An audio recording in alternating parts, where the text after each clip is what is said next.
What was the Sandy Lake annuity fiasco of 1850? There's a lot of history to unpack, but this was a pivotal moment in the history of the Ojibwe people and the efforts to relocate them. A lot of people don't realize there was a long-standing concerted effort to try to move the Ojibwe out of the Great Lakes and concentrate them in Minnesota. And this effort is a painful chapter in history. So Zachary Taylor was elected president of the United States. He was from a party called the Whig Party, and they were conservative, interested in opening up more land for white settlement. When he came into power, the Ojibwe had already signed a number of treaties in Michigan, Wisconsin, and Minnesota, which had provided permanent homelands for them. And there was also a large swath of unceded territory, especially in Wisconsin and Minnesota.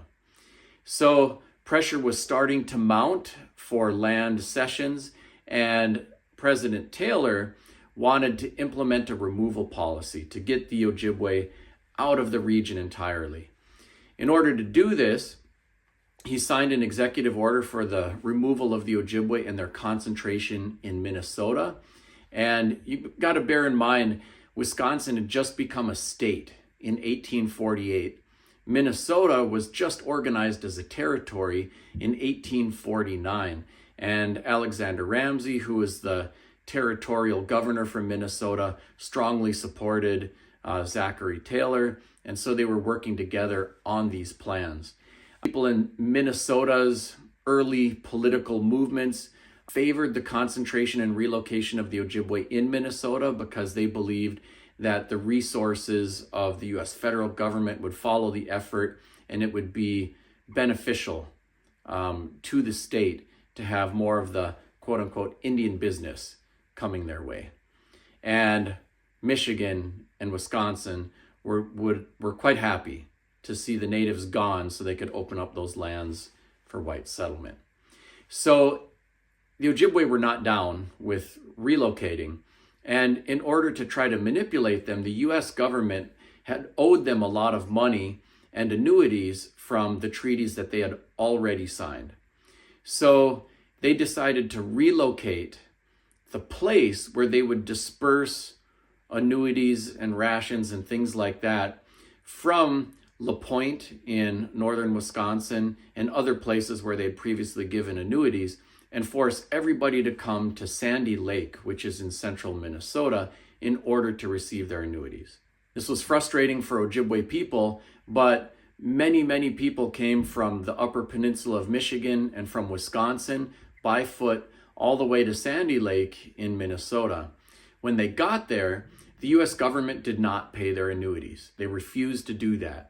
And the goal was to wait until deep into the winter, and then it would be impossible for them to leave, and it would be easier to manipulate them into relocating in alignment with the order from President Taylor.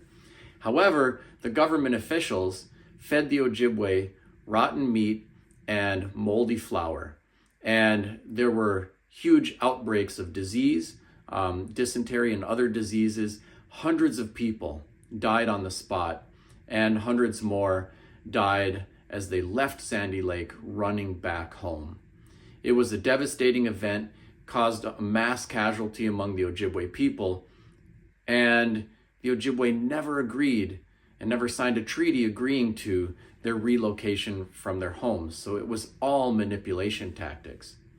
However, Franklin Pierce was elected president of the United States shortly after, and he put an end to the removal effort, and it opened up a new phase of treaty making where the Ojibwe signed treaties in 1854 and 1855 that would guarantee them permanent homes in the places where they had always lived. So even today, the Sandy Lake annuity fiasco really upsets a lot of Native people. The U.S. government lied when it signed treaties with Native people in Ojibwe country, telling them they could stay where they were permanently by implementing this or attempting to implement this executive order. And the Native people knew that they were being mistreated and knew that they were being lied to and manipulated.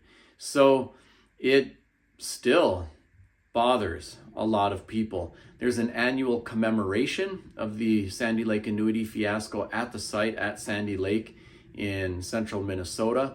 And there are quite a few Native people who still go there and think about the ancestors we lost and the way the US government handled its business. I think for me, when I think about the Sandy Lake annuity fiasco, it hurt Native people, obviously, but it also hurt the integrity of the United States of America. One of the reasons, there are many reasons why the US government should honor its treaties and its obligations that it agreed to when trying to obtain land from Native people. But one of the reasons includes that great nations, like great human beings, should keep their word.